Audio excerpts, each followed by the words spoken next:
बरेटनाथ पै 1957 मध्ये कोकणामध्ये आले. त्याने राजापूर मतदारसंघातून निवडणूक लढवली. एवढंच नाही तर ती जिंकली. आणि त्या निवडणुकीच्या संदर्भामध्ये त्यांच्या अमोघ वक्तृत्वाने कोकणची जनता मोहित झाली. निवडणुकीला सुरुवात करताना त्यांनी वेंगुर्ल्याच्या रामेश्वर मंदिराच्या परिसरामध्ये पहिली सभा घेतली. पहिल्या सभेमध्ये राजापूर मतदारसंघातून काँग्रेसचे उमेदवार मोरोपंत जोशी हे उभे राहिलेले होते. मोरोपंत जोशी हे थोर गांधीवादी कार्यकर्ते. त्याने 52 ते 57 या 5 वर्षामध्ये लोकसभेमध्ये चांगलं काम केलेलं होतं. नाथ पैने सुरुवातीला मोरोपंत जोशी यांचा आदरपूर्वक उल्लेख केला आणि ते म्हणाले, मला पितृतुल्य असणारे मोरोपंत जोशी काँग्रेसचे उमेदवार म्हणून आहे. त्यांची स्वातंत्र्य संग्रामातील कामगिरी आणि त्यांनी लोकसभेमध्ये बजावलेली कामगिरी तुम्हाला सर्वांना ज्ञात आहे. पण आता हा संघर्ष, ही निवडणूक मोरोपंत जोशी विरुद्ध बरेटनाथ पै अशी नाही. काँग्रेसने संयुक्त महाराष्ट्राच्या स्थापनेला विरोध केला. महाराष्ट्र जनतेची उपेक्षा केली, अवहेलना केली. तर आता संघर्ष आहे. संयुक्त महाराष्ट्राचा प्रश्न, महाराष्ट्राची अस्मिता आणि काँग्रेसचे धोरण. मी काँग्रेसच्या धोरणाविरुद्ध बोलणार आहे. पण ते बोलत असताना देखील काँग्रेसने आजपर्यंत जी काही कामगिरी केली आहे, स्वातंत्र्य मिळवलेलं आहे, ते मी कधीही विसरू शकत नाही. म्हणून माझं पहिलं वंदन मोरोपंत जोशी यांनाच आहे. सगळे लोक भारावून गेले. विरोधकाविषयी इतक्या भक्तिभावाने कोणी बोलत नाही. हा नवा पैलू होता. आणि निवडणुकीचा निकाल लागला त्यावेळी कार्यकर्ते बेहोश झालेले होते. संयुक्त महाराष्ट्राचं वातावरण होतं. पण मोरोपंत जोशी यांची अनामत रक्कम जप्त झाली हे नाथच्या लक्षात आल्याबरोबर त्यांनी जाहीरपणे सांगितलं की मोरोपंत जोशी यांची अनामत रक्कम जप्त व्हायला नको होती. पण हा लोकमताचा कौल आहे. तेव्हा माझी विनंती आहे की व्यक्तिगत असं दुःख, विषाद मोरोपंत जोशी आणि मनात बाळगू नये. अशा प्रकारे आपली प्रतिक्रिया त्याने पहिल्या निवडणुकीला देऊन टाकली. 57 पासून पुढच्या काळात 1-2 वर्षांमध्ये त्याची लोकसभेत गाजलेली भाषणं, त्यामुळे अनेक काँग्रेसचे कार्यकर्ते, अपक्ष असणारे देखील त्याच्यावरती रुग्ध होते. आणि एक त्याचा पायंडा होता की लोकसभेमध्ये ते जे काही बोलत असत, अधिवेशन चालू असताना त्याचा सगळा अहवाल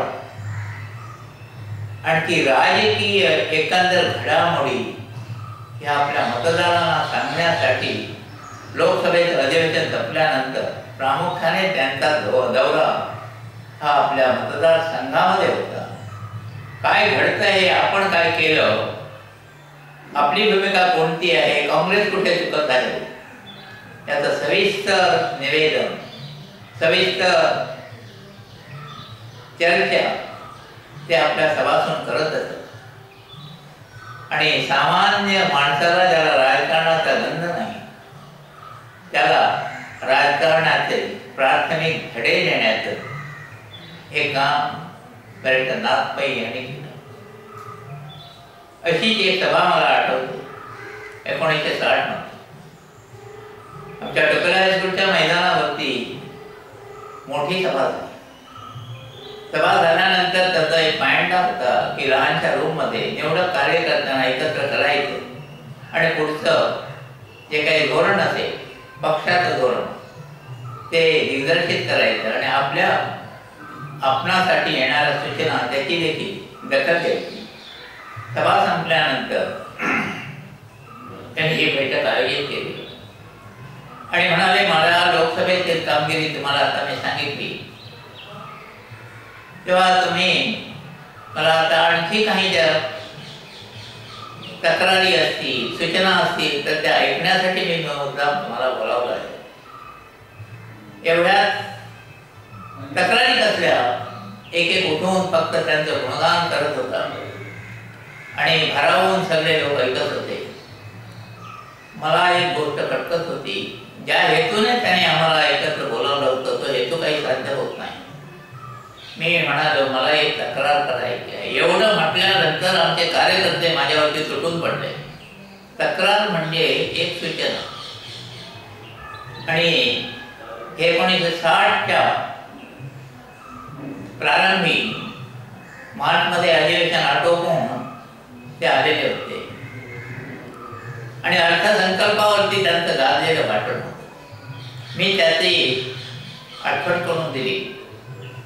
म्हणाले, अलौकिक भाषण हे मी मान्य करतो, अनेक प्रश्नांचा उहापोह केलेला आहे, परंतु आपला मतदारसंघ हा किनारपट्टीचा मतदारसंघ आहे. या संपूर्ण भाषणामध्ये मत्स्य व्यवसाय आणि मत्स्यमारीविषयी धोरणाविषयी आपण एकही शब्द उच्चारला नाही याची खंत मला. सगळे माझ्या निवेदनाने थोडेसे रागावले, थोडेसे थक्क झाले आणि नागपै चटकन म्हणाले, बरोबर आहे की हा प्रश्न आला पाहिजे. आणि खुल्या दिलाने सांगितलं की मत्स्य व्यवसाय आणि त्याच्या संबंधी मी फार कमी वाचलेला आहे. तेव्हा ज्ञानेशला विनंती करतो की तुमचा बालपणापासून याच्याशी संपर्क आहे. मच्छीमारांचे जे जे काही प्रश्न असतील आणि की ते लोकसभेवर मांडणं आवश्यक आहे, हे प्रश्न संकलित करावं आणि माझ्याकडे पाठवावे. पण तेवढ्यातच ते थांबले नाही. त्यांनी ह्या प्रश्नावरती जगामधील मत्स्य व्यावसायिक जे देश आहेत त्यांचा तपशील संपूर्ण मिळवला आणि पुढच्या हिवाळी अधिवेशनामध्ये त्याने मत्स्य व्यवसायावरती अधिक भर दिला आणि तो भर इतका तिखट होता की त्यावेळेचे पंतप्रधान यांना देखील त्या भाषणाची दखल घ्यावी लागली. शेवटी ते म्हणाले, कृषी खात्याचा एक भाग म्हणून मत्स्य व्यवसाय आहे ते स्वतंत्र झालं पाहिजे आणि भारतामध्ये जे मत्स्य व्यावसायिक आहेत त्यांचे प्रश्न आधुनिक तंत्राने कसे सोडवता येईल याचा देखील आपण विचार केला पाहिजे. अशा प्रकारचा पहिला मत्स्य व्यवसायाला पुरस्कार नाथ पै यांनी दिला. मी हे आवर्जून नमूद करतो. नाथ पैचं व्यक्तिमत्व अतिशय पारदर्शक होतं. त्यामुळे नाथ पै विषयी एक गुडविल म्हणतो ते संपूर्ण जनतेमध्ये पक्षापुरतं मर्यादित राहिलं नव्हतं. त्याची भाषणं असली, त्याचा दौरा असला, एक उत्सुकता असते, आज काय बोलणार आहे वगैरे वगैरे. आणि मी अतिशयोक्ती न करता सांगेन, मालवणमध्ये बहुतेक त्याचं भाषण 9:30-10च्या दरम्यान असायचं, रात्रीच्या वेळी. त्या दिवशी संध्याकाळी बाजारामध्ये वावरणारी मच्छीमार मार्केटमध्ये काम करणारी सगळी मंडळी आपला काम धंदा लवकर आटोपून म्हणत असत आज जरा लवकर गेलं पाहिजे की जेवून नाथचं भाषण आपल्याला ऐकायला मिळालं पाहिजे. आणि त्याच्या भाषणाला मोठी गर्दी होत. आणि समाजवाद, लोकशाही, अर्थशास्त्र, परराष्ट्र धोरण इत्यादी बिकट विषय देखील ते अगदी साध्या सोप्या भाषेमध्ये मांडत होते. त्यांचं इंग्रजीवरती प्रभुत्व होतं, मराठीवरती होतं, संस्कृतची काही वचनं उद्धृत करत होते. परंतु मालवणमध्ये एखादी सभा असली तर मालवणी भाषेत एक दोन किस्से सांगितल्याशिवाय त्यांचं भाषण पूर्ण होत नसेल. त्या किस्स्यामुळे नाथ काही घरोघरी जाऊन पोचले. नाथचा आणखी एक किस्सा सांगतो. 1965 साल मे महिना होता आणि त्याचा धावता दौरा लागलेला होता. मालवणची सभा रात्री 10 वाजता. मध्यंतरी कणकवली, कट्टा या ठिकाणी सभा आयोजित केलेल्या होत्या. आम्ही आयोजन केलेली होती एक सभा. चौक्याच्या बाजूला एक आंबेरी गाव आहे. त्या आंबेरी गावामध्ये 5 वाजता सभा आयोजित केली होती. 5 ते 6, 7 पर्यंत त्याने मालवणला यायचं, विश्रांती घ्यायची आणि नंतर 10च्या सभेला तयार व्हायचं. ते कट्ट्याला आले. तिथून त्याने बापूबाई शिरोडकरांना सोबत घेतलं. चौक्याला आले आणि चौक्यापासून अंधेरीला जायचं. त्या चौक्याच्या बाजारातच एकमेकाला हाक मारताना, चौकशी करताना, चौकशी केल्याशिवाय हाक मारल्याशिवाय ते कधीच पुढे गेले नाही. चटकन म्हणाले आज सभा आहे. पण त्या ठिकाणी आपले कार्यकर्ते मधु परब यांची मातोश्री गेल्या तसं नुकताच निरोप आलेला होता. हो, परंतु त्या मधु परबने आणि कार्यकर्त्याने एक ठरवून टाकलेलं होतं. ठरल्याप्रमाणे नाथची सभा उरकायची आणि नंतर अंत्यविधीला जायचं. नाथच्या कानावरती कोणतीही गोष्ट जाता कामा नये. पण सभा पार पडली होती. खेडेगावात जवळजवळ 400-500 लोक जमा झाले होते. स्पीकर चालू होता. नाथ गेल्यानंतर जयघोष वगैरे केला. नाथ व्यासपीठावर गेले. प्रस्थाना वगैरे न करता देखील त्याने माईक हातात घेतला आणि त्याने सांगितलं, मला येताना एक दुःखद घटना कळलेली आहे. आपले मधु परब यांच्या मातोश्री गेलेल्या आहेत. तेव्हा आजची सभा होणार नाही. पण निश्चितपणे पुढच्या दौऱ्याला मी ह्या गावात येणार आहे. आणि त्याने त्या मातोश्रींना श्रद्धांजली अर्पण केली. सभा संपली आणि नाथ मधुच्या घरी गेला. मातोश्रीचं दर्शन घेतलं, नमस्कार केला आणि कार्यकर्त्यांना सांगितलं लवकरात लवकर अंत्यविधी आठवा आणि ते मालवणात. नाथ 7 वाजता मालवणात येणारा लवकर कसा आला प्रश्न पडला. अगदी थेट मी राहतो त्या घराकडे आला आणि म्हणाला, ज्ञाने मधुकडे मी जातो. मधु म्हणजे मधुवाला होतं. त्या तू लवकरच ये त्या ठिकाणी. त्याप्रमाणे त्याने मला हात देऊन मधुकडे गेला. कपडे वगैरे काढले. तिथे एक सराव होता की मोठ्याकडे फारसं उतरत नसे. मधु हा सामान्य स्तरावरतील कार्यकर्ता, पण सर्वस्व अर्पण करणारा कार्यकर्ता होता. मधु देखील त्यांच्यासाठी शहाळी काढून ठेवायचा. तिथे गेल्यानंतर पेहरा उतरायचा, एक धब्बा आणि एक लेंगा. त्या ठिकाणी आम्ही अंगणामध्ये आराम खुर्ची टाकायचा, टाकलेले बसायचा, थोड्या गप्पा मारायचा आणि किशोरकडे यायचा. पिवला बीच त्याला म्हणतो. मी आल्यानंतर म्हणाले, आता आपण पिवल्या बीचवरती जाऊया, संध्याकाळची वेळ आहे. माझं कुतूहल जागृत झालेलं होतं. मी नाथला विचारलं की रात्री आहे सभा आणि ती लवकर कशी आला. त्याने हा सगळा मला किस्सा आंबेरीचा सांगितला आणि बोलता बोलता आज ज्या ठिकाणी सेवांगण आहे त्याच्या पश्चिमेच्या बाजूला त्या रुपेरी वाळूमध्ये तो बसला आणि गप्पा मारत होता. येणारे जाणारे त्याला ओळखत होते, पण साधी बनिया आणि ते गप्पा अगदी एकमेकांना हात वर करून दाद देत होता आणि विविध प्रश्नावरती त्याची चर्चा चाललेली होती. घोळका जमत होता, पण जरा नमस्कार करून लोक पुढे जात होते. मच्छी व्यावसायिकच बरेचसे होते. आणि बोलता बोलता सूर्यबिंब क्षितिजावरती होतं, समुद्राला टेकलं. नाद आवाज झाला. एक चित्त तो सूर्यबिंबाकडे पाहत होता. सूर्य आस्ते आस्ते क्षितिजाकडे जात होता.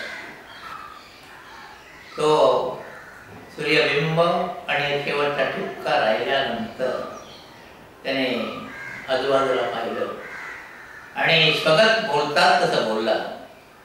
ही चिवड्याची वेळ, ही रुपेरी वाळू, दक्षिणेकडे तहसीलदार कचेरी, उजवीकडे माणबंद, पलीकडे कोळंबचा किनारा आणि समोर दिसणारा सुवर्णकडा, लहरत येणाऱ्या ह्या लाटा आणि अस्ताला जाणारा हा सूर्य, किती रमणीय वातावरण आहे. या ठिकाणी एक झोपडी बांधून राहावं असं वाटतं. हा प्रसंग आहे 16 मे 1965 मध्ये. आम्ही हे विसरून गेलो. नाथचं 1971 मध्ये निधन झालं आणि नाथच्या स्मारकाची योजना अनेकांच्या मनात घोळू लागली. परंतु नंतर आणीबाणी आली, बऱ्याच उलटापालटी झाल्या आणि आम्हाला निश्चित स्वरूप असं काही समजत नव्हतं. पण एक झोपडी बांधून राहावं असं वाटतं, असं जे म्हणाला होता त्याचा आम्ही संदर्भ घेऊन आम्ही असं ठरवलं. नाथ हा सेवादलचा सैनिक. आम्ही सेवादलची शाखा कथामाला चालवत होतो. ज्या ठिकाणी एक 5 गुंठे जमीन घ्यावी आणि त्या ठिकाणी सेवादलांच्या सैनिकासाठी, बालकासाठी अभ्यास मंडळ, शाखेसाठी थोडंसं क्रीडांगण आपण बनवावं आणि अशा प्रकारची योजना मनात घोळत असताना मंजुताई भिडे आणि प्रमिला दंडवते यांना ही योजना मनापासून आवडली आणि आम्ही कार्याला लागलो. 28 डिसेंबर 1980 रोजी कार्यकर्त्यांच्या सभेमध्ये बरेचदा नाथ पै सेवांगण या संस्थेची स्थापना केली आणि आज 30 वर्षानंतर सांगायला अभिमान वाटतो. ज्या नाथने एक झोपडी बांधण्याचं स्वप्न आपल्या उराशी कवटाळलं होतं, त्या ठिकाणी आज एक अतिथीगृह उभा आहे, कार्यालय आहे आणि जवळजवळ 28-29 विविध उपक्रम आहेत. बालसंगोपन पासून व्यसन मुक्तीपर्यंत 28-29 उपक्रम चालू आहे. आणि आता ह्या पिवळा बीच हे सगळा जो परिसर आहे तो बदलला गेला आहे. नाथ पै सेवांगणाच्या मधुबन कार्यालय, बाळसंगीत इमारत, भोजनगृह, पंप हाऊस आणि SM जोशी घरकुल एवढ्या इमारती झाल्या आहेत. आणखी विविध उपक्रम सातत्याने चालू आहे आणि याचं श्रेय हे सेवादल कार्यकर्त्याला आणि नाथच्या शब्दाचा मागोवा घेत जाणारा आमचा मधु वालवकर, बाळ मालवणकर, त्यानंतर बाबू अवसरे इत्यादी निर्लस कार्यकर्त्याला आहे, हे मी आवर्जून नमूद करतो. नाथ पै हे प्रत्येक प्रश्नांचा सखोल अभ्यास करूनच लोकसभेमध्ये बोलत होते. 1961 साली कोकणामध्ये एक मोठं चक्रीवादळ झालं. शेकडो झाडं पडली, घरांची पडझड झाली, सगळीकडे हाहाकार उडाला आणि तारीख होती 26 मे 1961. पावसाळा तोंडाच्या आलेला होता. नाथपाई दिल्लीहून ताबडतोब निघाला आणि आपल्या मतदारसंघात विशेषतः किनारपट्टीवरती कोणाचं किती नुकसान झालं याची पाहणी करायला निघाला. त्याने बेळगाववरून वेंगुर्ला गाठलं.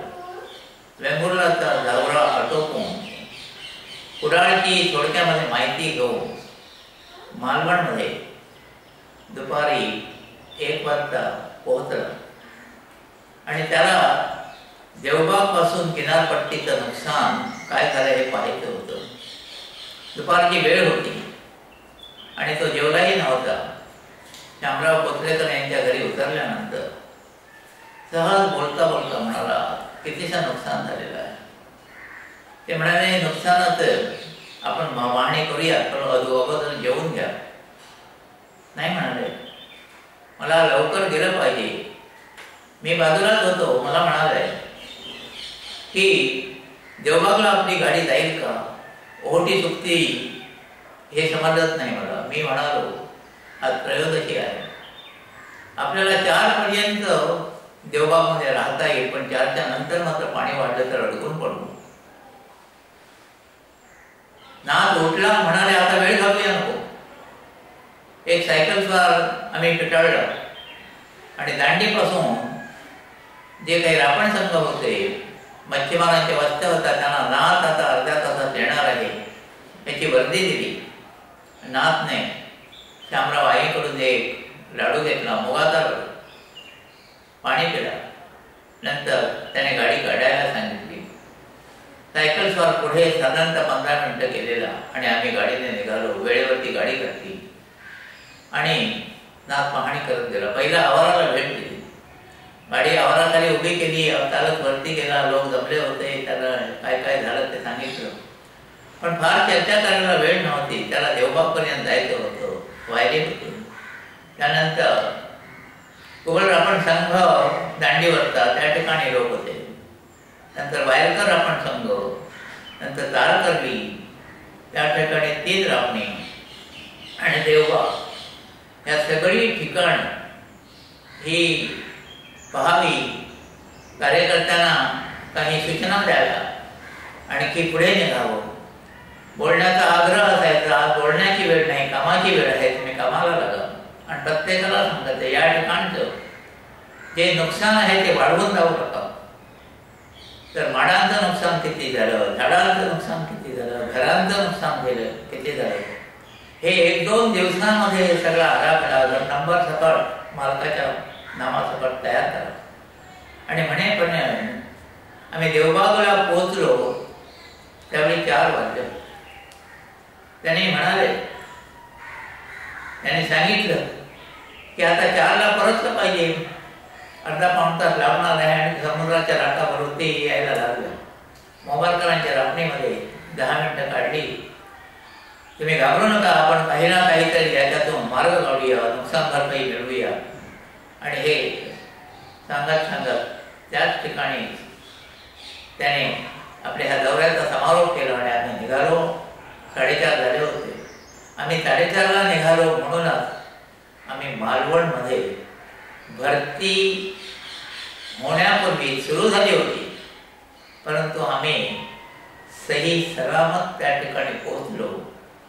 परंतु नाथला विश्रांतीची खंत नव्हती. ते म्हणाले, आता थांबून जमणार नाही. जेवणही नव्हतं. 5ला आल्यानंतर त्याला इकडे उत्तरेकडे कोळम, सरचेकोट, हडी इत्यादी भागात जायचं होतं. त्याने कार्यकर्त्यांना बरोबर घेतलं आणि त्या भागामध्ये तळाशीला उतरणं शक्य नव्हतं. परंतु कोळम, सरचेकोट, त्यानंतर हडी कालावडीच्या तरीपर्यंत गेले. सगळ्यांची विचारपूस केली आणि 7 वाजता परत मालवणला येऊ ते मामा आळवे कणकवली यांच्याकडे निघाले. मला म्हणाले की तळाशील ते तोंडवडी आजपर्यंत भाग आपल्याला कव्हर करता येणार नाही. मध्यंतरी नदी आहे. उद्याच्या उद्या तुम्ही जा आणि तळाशीला उतरा. तळाशी, तोंडवली, त्यानंतर वायंगणी, हे सगळे टाकू स्थूलमानाने निरीक्षण करा आणि त्याचा नुकसानीचा अहवाल तयार करा. मी संध्याकाळी 5:30 वाजता कान्हू करंजे यांच्या घरी आहे, पण मी थांबणार नाही. तुम्ही 6 पर्यंत पोहोचलंच पाहिजे. अंदाजे नुकसानीचा अंदाज करा. आणखी तो कागद माझ्याकडे मिळाला पाहिजे. त्याप्रमाणे लहू हडकर, मी, बाबी मालणकर, त्यानंतर सुंदर पाटील, त्यानंतर तोंडवळीचे नाईक यांनी आम्ही सकाळी उतरल्यापासून पायपीट करतो. त्या घरांना भेटी देतो. अंदाजे नुकसानीचा अंदाज करतोय आणि अशा रीतीने आम्ही त्या जवळजवळ 10-12 मैलाच्या त्या पट्टीवरती गाठीभेटी घेता घेता आम्हाला 5:30 वाजले. नाथची आम्ही वाट बघत होतो. करंजे यांच्याकडे नाथ 6ला आला. त्याने झटकन कार्यकर्त्यांना नेमून दिलेलं काम आणखी त्याची एकंदर तपशीलवार माहिती घेतली. कार्यकर्त्यांना धन्यवाद दिले आणि परत राजापूरला जाण्यासाठी ते निघून गेले. अशी होती नाथ पै यांची कामगिरी आणि नाथ पै यांची मतदार संघाची असणारी आपुलकी. आणखी एक प्रश्न आठवतो की 1967ची सार्वत्रिक निवडणूक. त्या निवडणुकीचा समारोप शहरामध्ये न करता तारकर्ली सारख्या खेडेगावामध्ये करावा असा त्याने विचार मांडला. सूर्यास्ताला निवडणूक प्रचाराचा शेवट होता. आम्ही 4 दिवस काढायचं. वायरीमधना, तारकर्ली, देवबाग, त्याच्या पलीकडे असणारे भोगवे, आणखी परोळे, हा सगळा परिसर हिंदून काढला आणि नाथची सभा साधारणतः 5 वाजता अगदी वेळेवरती समुद्रकाठी आयोजित केलेली होती. जयवंत तारी, बाबी जोशी, कृष्णा देऊळकर, शेकडो कार्यकर्ते कामाला लागलेले होते आणि सभा सुरू होण्यापूर्वी दुपारी जेवणासाठी नाथ पै जयवंत तारी यांच्या घरी आले. मी सकाळी अगदी दांडीपासून सगळ्या रापणकरांना भेटत मी देवबागच्या टोकाला गेलो. त्या देवबागच्या टोकाला मोबारकर रापण संघ होतो. त्याच वेळी थोडीशी चर्चा करत होती. कोणत्या तरी धार्मिक कार्याला पैसे द्यावे आणि मतं मागावी असा एक प्रचार सुरू झालेला होता. आचारही होता. मी नेहमीप्रमाणे मोबारकरांच्या रापण संघामध्ये गेलो. सगळे बसलेले होते. मोबारकर रापण संघाच्या पुढे एक सार्वजनिक देवाची बत्ती होती. त्याला म्हणत्या वगैरे लावायच्या सिमेंट वगैरे. हल्ली ही पडझड झालेली होती. मी गेल्यानंतर नाथचं वैशिष्ट्य सांगितलं. सगळेजण या म्हणून सांगितलं. आणखी नाथला मतदान तुम्ही करणारच आहात, परंतु त्याची गाठभेट घ्या. तो काय म्हणतोय ते ऐकूया आपण वगैरे. एक तरुण मात्र उभा राहिला आणि चटकन म्हणाला, आतापर्यंत आम्ही मतं दिली पण आमची काही दुःख दूर होत नाही. मला स्वतःला काही नको, पण देवाचा हा जो दीपस्तंभ आहे तो जो बांधून देईल त्यालाच आमची मतं मिळतील. इतरांनी त्यांना गप्प बसवलं. त्या ठिकाणी त्या रापण संघाचे प्रमुख वासुदेव खोडणेकर होते, माझे अगदी निकटचे मित्र. ते जरा तडफडले. त्या तरुणाला बसवलं. मी म्हणालो की दीपस्तंभ का, कोणत्याही धार्मिक कामासाठी निवडणुकीच्या पैशावरती आपण जगायचं नाही. तुम्ही ते धार्मिक काम आपण स्वतःच्या पैशातून करूया, परंतु कोणाकडे पैसे मागू नका. आपलं मत हे मातेप्रमाणे पवित्र आहे, ते विकायचं नसतं. तुम्ही सगळी मतं जरी विरोधकांना दिली तरी देखील मला वाईट वाटणार नाही, पण त्यांच्याकडून हे काही पैसे घेऊ नका. आणि मग मी रावण संघातून बाहेर पडलो. अतिशय खिन्न होतो, पण अनेक वर्ष त्यांच्यामध्ये काम करत असताना असे प्रवाद ऐकायला मिळतील असं मला खरोखरच वाटलं नव्हतं. मी जेवणाच्या दरम्यानच्या ठिकाणी आलो. मला विचारलं त्याने की एवढा अगोला का, आपण जेवण घेऊया आणि नंतर आपण सभेचा विचार करूया. तसं विशेष काही नाही. जेवल्यानंतर नाका संशय आला, काहीतरी घडलेला.